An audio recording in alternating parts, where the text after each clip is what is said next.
All right, hello everyone, and welcome back to our second video, second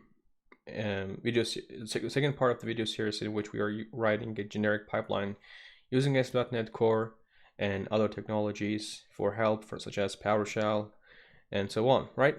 So if you want to know more about this series, please go back to the previous video, the first part, and watch the first 5-6 minutes.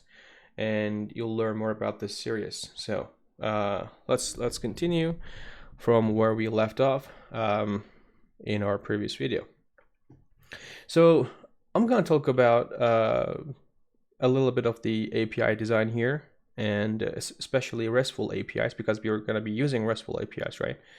And again, this is not a REST APIs, there are RESTful APIs. REST is a different thing than the RESTful APIs. And REST is actually an architectural specification, right? And then we develop APIs using that specification, and we call them RESTful APIs.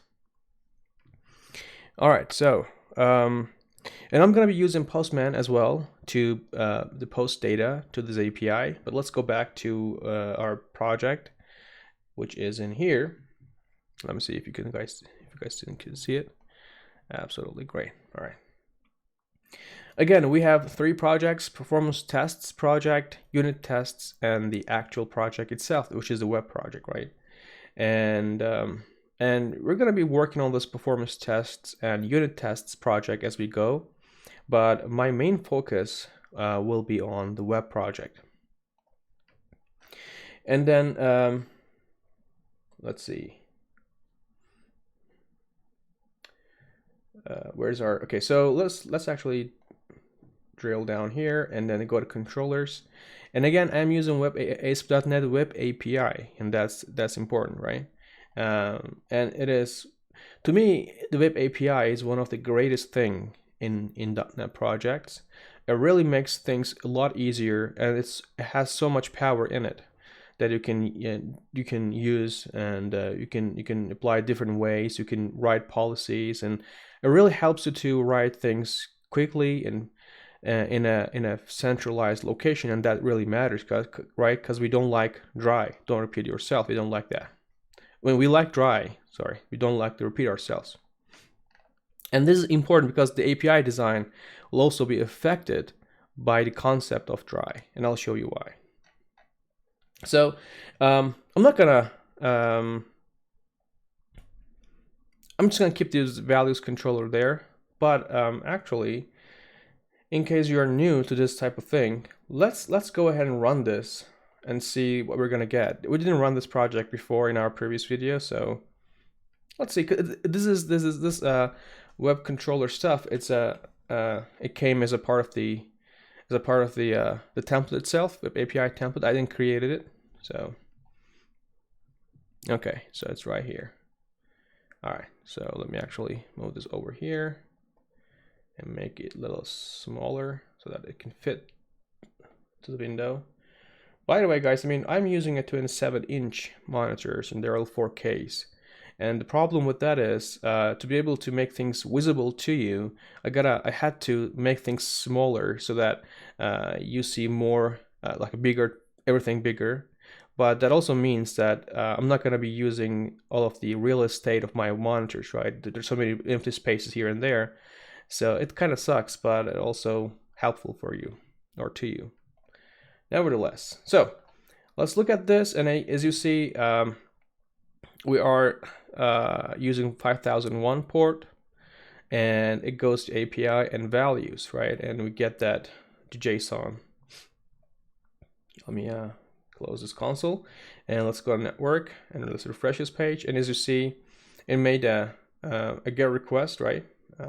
If you look at this headers, you see it's in a GET request. Of course, this is not it looks when you make the request, right? It actually there has to be a raw format here. Let me see if you can find it. Yeah, this is more this is looking better actually, this request header here. And then you see that we do a GET response, sorry, GET request, and then GET request against the API and values path. Okay. So, and then we got, so let's look at the request headers a little bit. And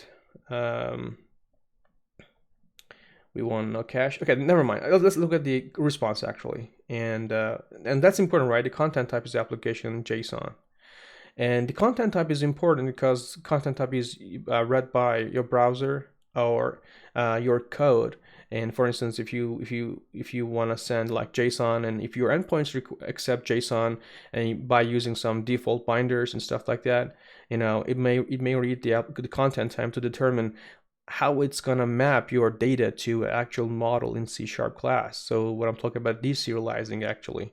So it needs to know, what the content type is, so that it can deserialize that format, that type in that format to your classes, and that's really important if you use default binders. Otherwise, of course, it's still important if you want to do that manually too. How you the content type tells you the data format, so that you can know how it's formatted, how it's structured, right? Anyway, so let's put that aside, and I'm gonna also make a similar request with the with Postman, but first I gotta see if I can. Okay, I want to switch to my personal account so that you guys don't see some of the important things.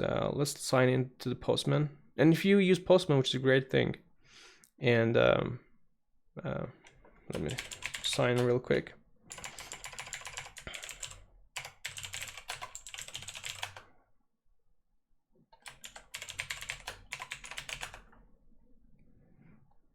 Okay, where's my phone? I do have two-factor authentication, so in case you guys try to hack, you probably can't. But never mind. All right, let's move this aside. So I'm gonna do the same thing right here, just to show you how things look. And this is a Postman. Go ahead and download it. It's free.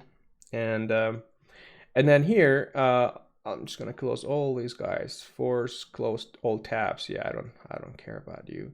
And I'm gonna create a new request here. And again, this is get. So all you have to do is go ahead and localhost, right? And 5001 it was. And it was APIs and values.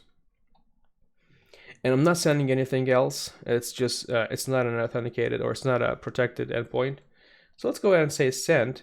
All right, so we get a response and says, you cannot find it. So let's see if it was an HTTPS. Yes. So it was using an HTTPS protocol, right? And when you do that, the ASP.NET installs some fake certificates, so that you can use those certificates to be able to, use the HTTPS feature, right? But ideally, when your application is in production, you're going to be using actual certificates, not some fake certificate that the ASP.NET generates for you and adds it to your certificate location. Anyway, so we gotta change our protocol here, and instead of HTTP, we gotta use HTTPS. So let's try again. Okay, it's still failing, and let's see why it's failing. Might be at the URLs, API values, 5000 API values. Get interesting. Let's see why it might be failing, right? Why this might have happened. Let's try this one. And it works here. Let's copy this actually. Let's see if it's because of this. I don't know. Maybe I missed. That I was not expecting to say here. There must be a problem here. For some reason, the Postman is not able to connect, and we will need Postman to be to send data. And let me quickly fix this, if I understand what the problem is. Right? Let's see. Headers, body.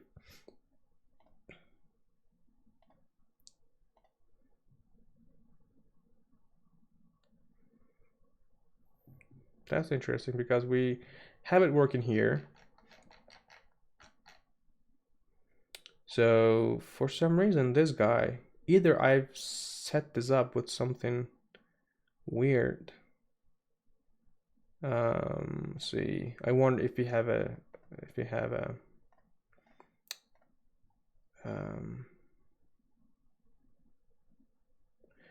kind of a server or something that actually intercepts. Browse.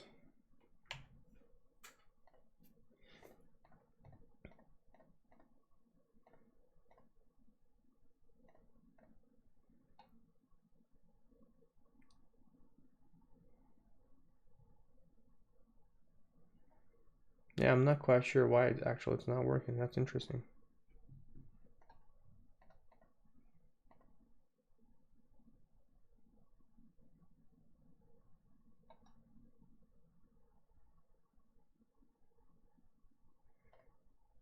All right, let's put this aside. I'll fix that later. I'm not quite sure why it failed. Normally it shouldn't fail.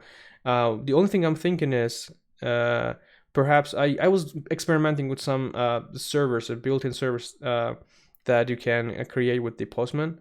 I may have it open there or somewhere, and that's the thing I'm not quite sure. And there's a way to know that. Kind of bothers me, like when I don't know what happens and why something is not working. That kind of bothers me. And let me see if I can. I'll check something real quick, and if it doesn't work, then we'll pass this for now. So let's look at the if it sends an extra stuff here, which I didn't see an extra thing in the get request. Yeah, I don't care about cook. Oh wait, it's cookie. I wonder if you need to send a cookie. No, probably not. It maybe, I don't know. Let's just. No, the thing is, even though that's the case, there was an error connecting to this guy over here. Why is that? Why is that? Is that because of the cookie that we use here? The foolish cookie?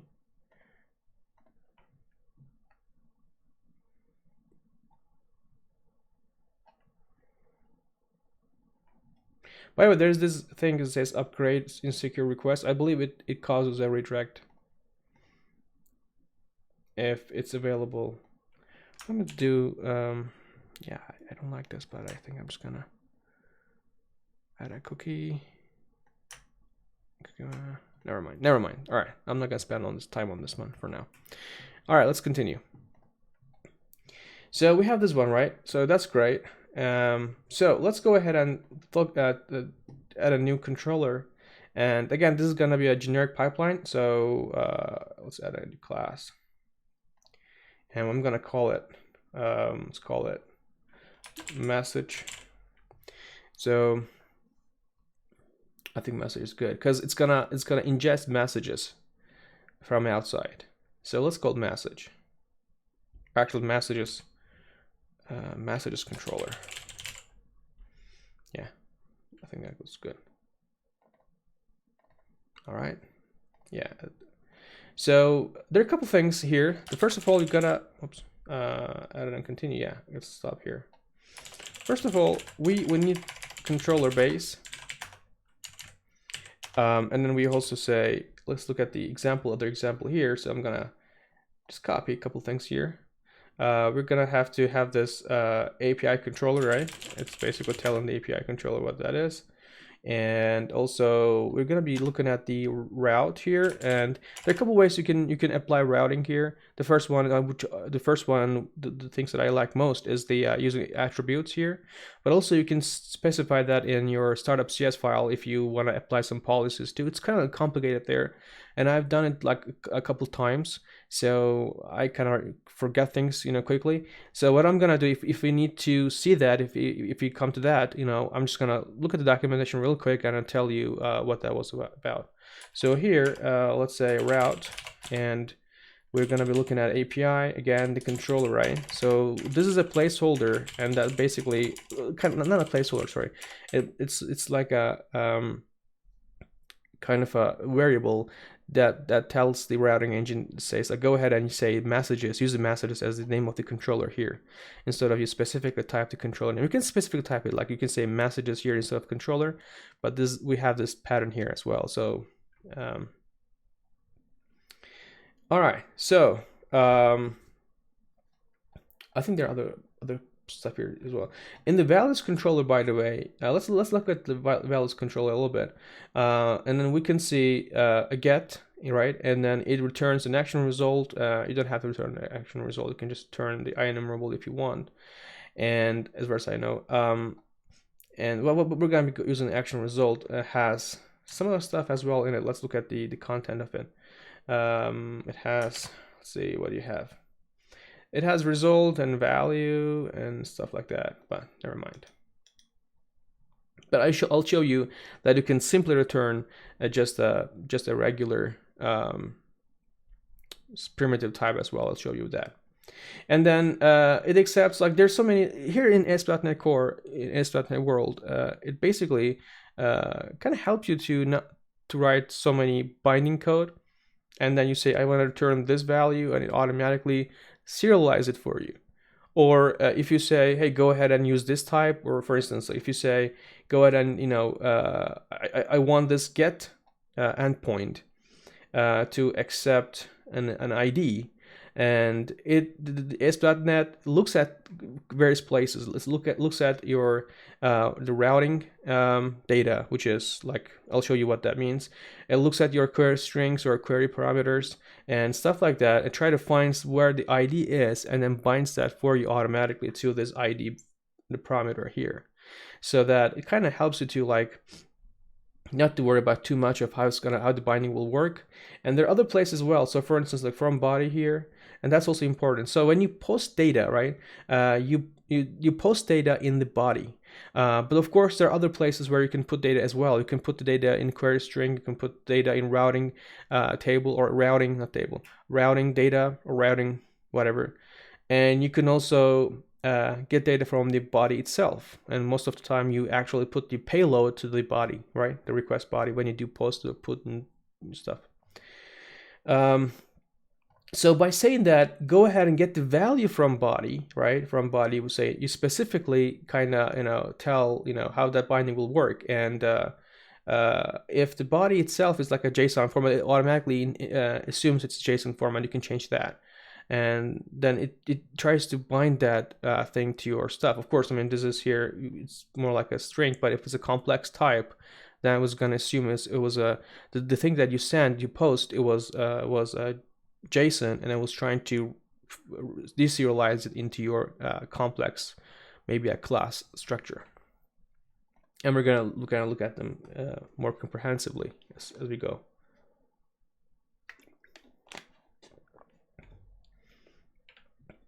Okay, so the first thing I want, this API will be an HTTP API, right? Sorry, a message API, so it will ingest data. So we need some way to get an array of data from somewhere and then process it. We can approach this problem in two ways, right? We can either go with a generic version and say, hey, I want to accept any data as long as it's valid JSON. We can say that, or we can also say, hey, I only accept one type of data, and by enforcing some sort of a class structure. So I'll go with the second one first, and then as we go, I'm gonna convert this application to a more generic thing. This has like two benefits for me as well. The first one is so that I can start with something simple, right? And so that's something that I can test for, something I can see, and all that stuff I can debug easily. But also you guys can see, the two ways of doing things, right? So let's go ahead and create a new class. But first, let's assume that we have a class like that. So the public, for now, I'm gonna go with action result, and I will change that. The action result will tell us if something went properly or not, and or actually for the post stuff, we don't really care about action result. We only care about if something is posted or not, right? So I'm gonna say push messages. Of course, the name of your methods will be different than the name of the API you expose, and I'll show you why. And then here we will say from body. Let's think about let's say messages. I think is all I care about. Messages. The messages is basically things that you send, right? And the messages type will be, let's say, a list and some like a message type, and then the messages here, and we're gonna create that messages momentarily. All right, so let's say import missing references in file. So we get this collection, system generic collections, and then I say, okay, go ahead and create a type called message, right? And I'm gonna move that message type into its own file. So here, message requires, we don't care about the ID for now because it's gonna be a create operation, so you don't really care about the IDs. But the message here will have, let's say, what's the message we want? We care. Let's say the message is some sort of a customer or something, right? So I don't know, just generic thing.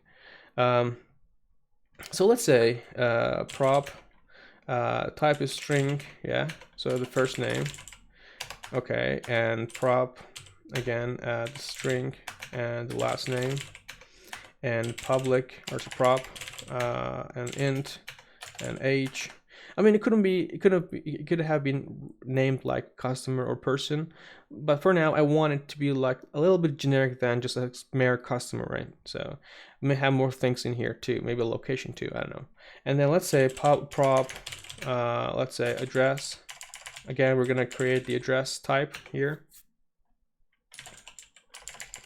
Oops, address. Yeah, I couldn't find it. That's all right. So let's say home address. Yeah. Okay. And let's go ahead and create a new. Again, we can nest types in types here, and ASP.NET will be able to properly parse it if you have the proper JSON for it. So good. So address here as well. That's good.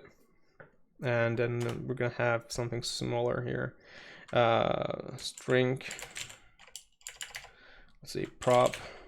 Okay, so with street, yeah. What was it? Street. Of course, with only one e. Or sorry, two e's. And then prop string. Let's say city. Prop string state. And one more, and that's going to be the postal code. And public string or int postal code. This is based on the United States, so I can't tell if you're going to use it. If you're going to be using this from other countries, the postal code may not be relevant to you. But anyways, it's an example, right? All right, so this is good, and we have all that stuff.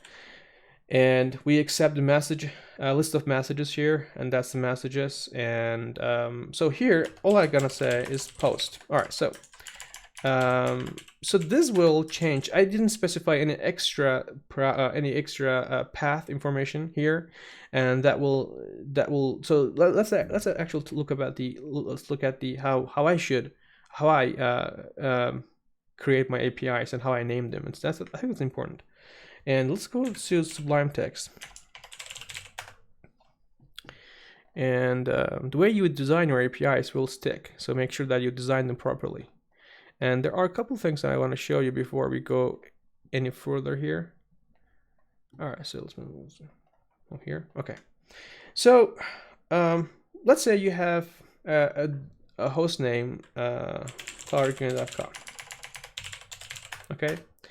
And when you design APIs, there are a couple things. You can either like say API and / and the name of your endpoints, right?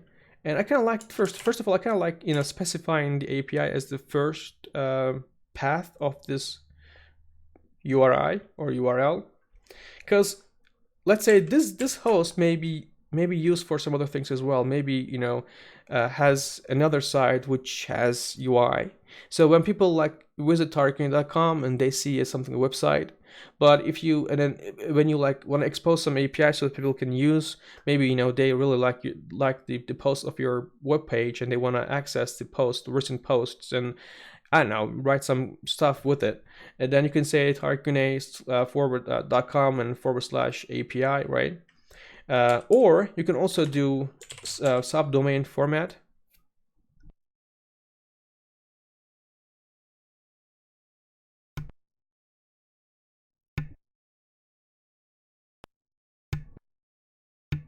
All right, excuse me. So, and then say target and then API here, or just like that, and then specify the path and all that stuff. So you have various ways, and I'm okay with both of them. But sometimes, like when you, I'm kind of more inclined to second one, because sometimes like people use URL rewriting, right? And then let's say if you have a category like API in your posts, you may specify those things as like, I don't know, some stuff, right? So let's say some category name or some tag name in your posts, and it may kind of conflict with the like API might also be seen as a category in your post or tag in your posts. It really depends on how you design your URLs, but nevertheless. So let's go with, to me, I'm gonna go with this. And then again, you can specify API here again, it's up to you, but nevertheless, you can do anything. So that's one. And the second one is the path, the actual path. So let's say we go with API, and I just want to make sure that I just want to make it more explicit that it's a part of an API. So that's why I'm adding the API in the path. So you can say customers, right? And some people use this format, like customers get customer, okay? And this, and a similar one is API customer, let's post customers or add customers or new customers, add customers. I can't tell, the right or wrong way of doing things, but I think, as an engineer, I don't like to repeat myself, and I want to like communicate my intention with the fewer words possible. So this is not good to me. I feel like I'm repeating myself continuously by saying get customers, add customers. It is explicit. It is easy to see. Absolutely, yes. So that's why I can't say this is bad or this is wrong. I say I'm not feeling okay with this type of approach. What I like most is, and what I like more restful design is, what I find more restful design is this. So that's it. And since we use HTTP verbs, right, and this will look like this. So, and also you say get API customers. See? So you already have the word that carries that intention, right? You say I want to post customers. You say I want to get customers. Why do you need to repeat yourself by saying get customers or add customers? You already have that capability over here. And then also it's when you read it sounds like a sentence, right? Post customer instead of customer get customer, right? And then this is a resource that you're representing here. This is a resource, and let's go a little bit further and say I want to post an individual customer. And you have different options here. You could either say post API customer, right? You can specify which customer you want, or you can also send only one customer to your customers here, right? So you don't have to add one customer. You don't have to worry about adding an API, an endpoint that only works with only one customer. You can simply say I want to add one customer into my customers, right? This also carries that intention as well. And what happens when you want to get only one customer? Again, I just copy this guy, and here you say I want to get the customer that has ID 1, or it may carry different things, but or ID 10, right? So you have this option here as well. Again, I mean, you'll see this API design varies a lot, and you may see, instead of seeing customer, people say customer here as well, and then say one. But to me, this looks better because I can say, okay, we have multiple customers, and this guy wants the customer that has the ID 10, whatever that you use it for. So this looks better to me. And then it also works with, instead of like having multiple API endpoints, if you use the plural form, you say, okay, I want to add one customer, I want to add multiple customer. Who cares, right? If this endpoint requires you to send an array, that's good. Just send an array that has only one customer in it. So it's up to you. So I'm gonna follow this format over here, and I'm gonna be doing the same thing here too. And what happens when you, so post is for creating a new resource. What happens when you want to update new things? That's another thing, right? So you say put an API and customers, and what do you want to update? 1, which customer you want to update? 2, whatever. So you specifically say, you want to update the second customer. And there's another one, and that's called patch. Well, so the put is, so there's a slight difference between put and patch. This two are HTTP endpoints, or sorry, HTTP verbs. The put means I want to change the entire thing. I want to change the entire object. Well, you don't really do that most of the time, but that has this connotation. And the patch means I want to just patch or to change a small part of this thing. Instead of replacing the entire thing, I want to send you, let's say, just a name in the request, and then you go ahead and find the customer and just change the name instead of me sending the entire object. Just even though I only change a couple things in that thing in that object, right? The idea here is probably like I don't want to send you so much things, and I want to send you such small updates instead of big bulky updates. So it's up to you. I don't really use patch, but I think it has a really good idea, because here's the deal. I think it's a good design pattern that you don't update, you don't work with the entire objects, but just a small part of it. That prevents you from writing or overriding the entire object with bad data accidentally. So if you only work with a small subset of that data, that is a better design or better practice, I would say. Okay, so that's good.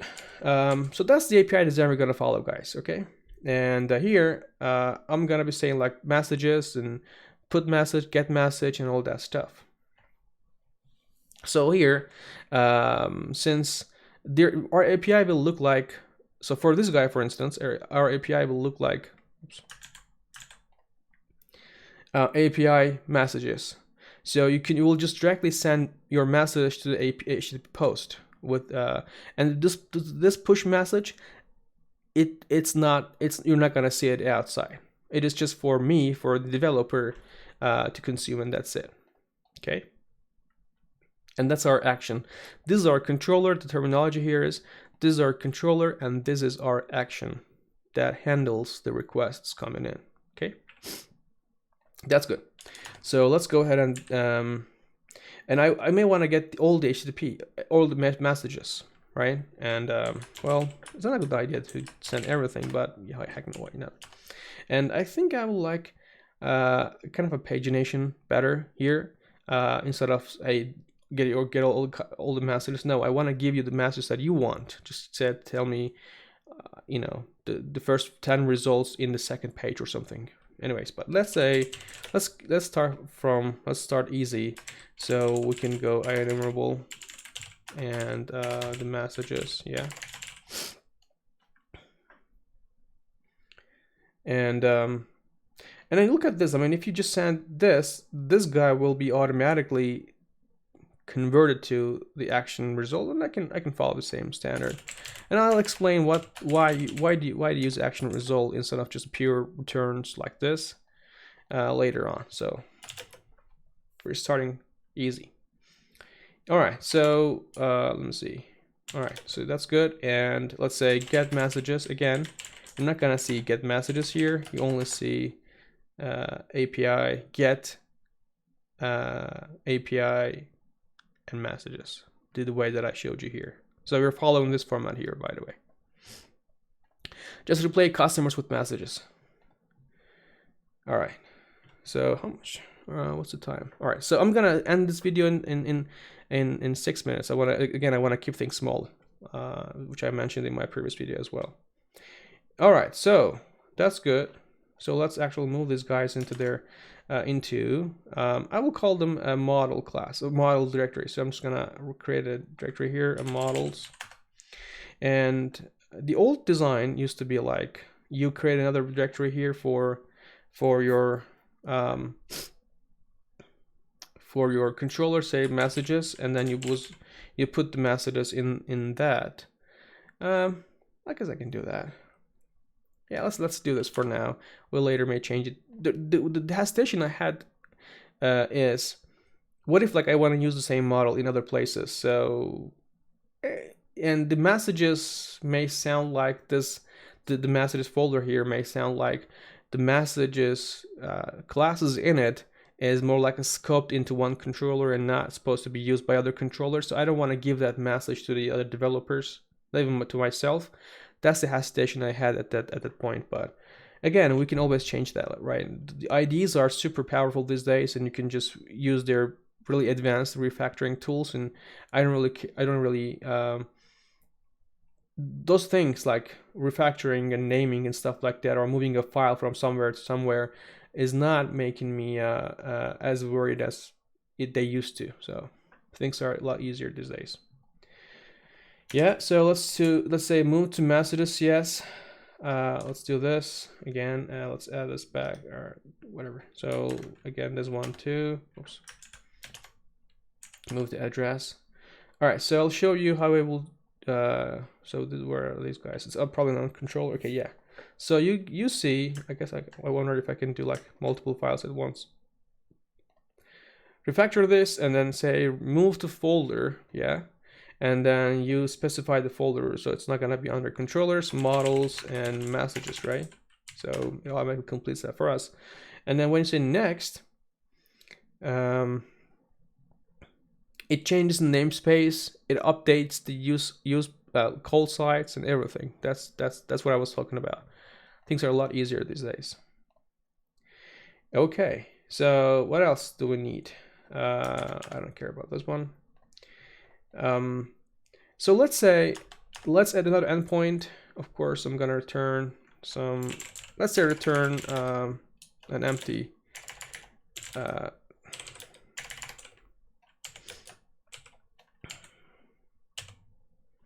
Yeah, maybe not like this. Sorry.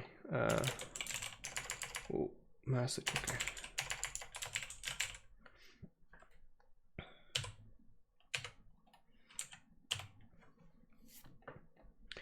Normally, though, I think what's better is not this, but throw a new unimplemented or not implemented. Sorry, exception here. That's a lot better.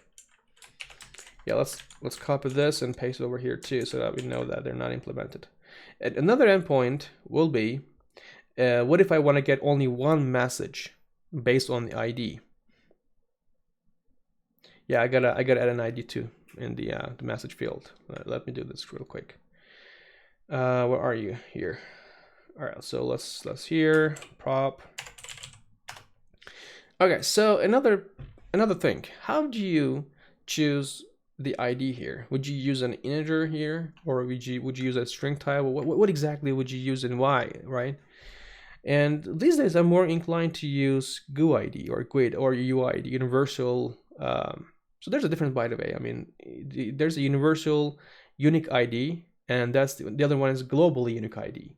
The GUID is the Microsoft implementation of UUID or Universal Unique ID. So they're exactly the same thing, but just when you go to Windows World, you call them GUID. They call them GUID.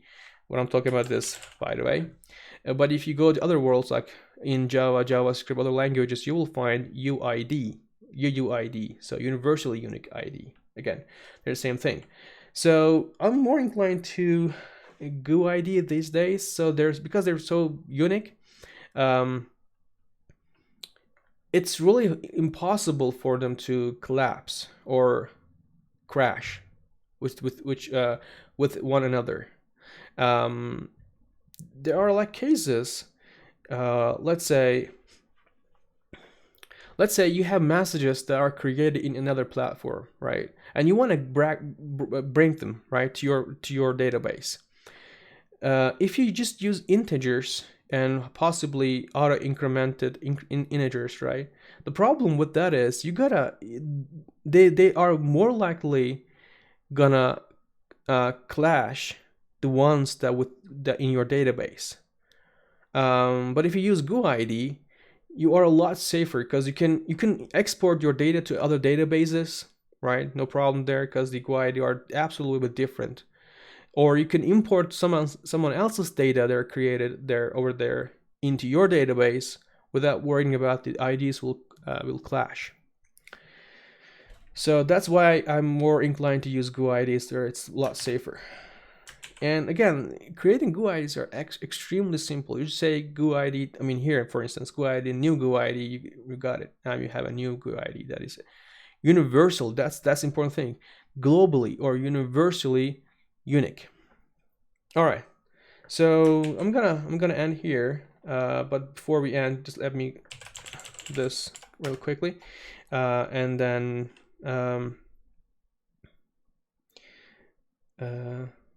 so we're gonna get here, and oops. So I'm telling that I want ID to be passed, right? And then here we're gonna be looking at void, or that void, sorry, message or action result message. Yeah, and then we say get message, and here we say, oh, not this one, but I'm not quite sure about if it will be able to parse that into GUI ID or not. Let's accept string first, so we can definitely see if it's parsable or not. We'll check that, and then say message ID, or yeah, message ID is fine. And again, not throw new not implemented exception for now. So I basically say API / messages / the ID of your message, so to get just one message from your database. All right, so I think we covered a lot of things today, and I'm satisfied that we covered like how you should design your API and all that stuff. All right, guys, thanks for watching me, and I hope to see you later. And if you guys have questions, I've seen that you have questions, go ahead and ask those questions on my Twitter account. You can DM me, or you can you don't have to really DM me. You can just ask the question. If it's not a private question, ask it not DM on through DM, but ask it by mentioning me. So if it's a good question, you know, the answer will also benefit other people as well. So, and my Twitter address is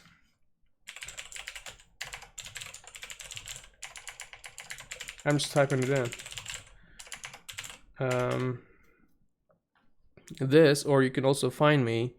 Let me see.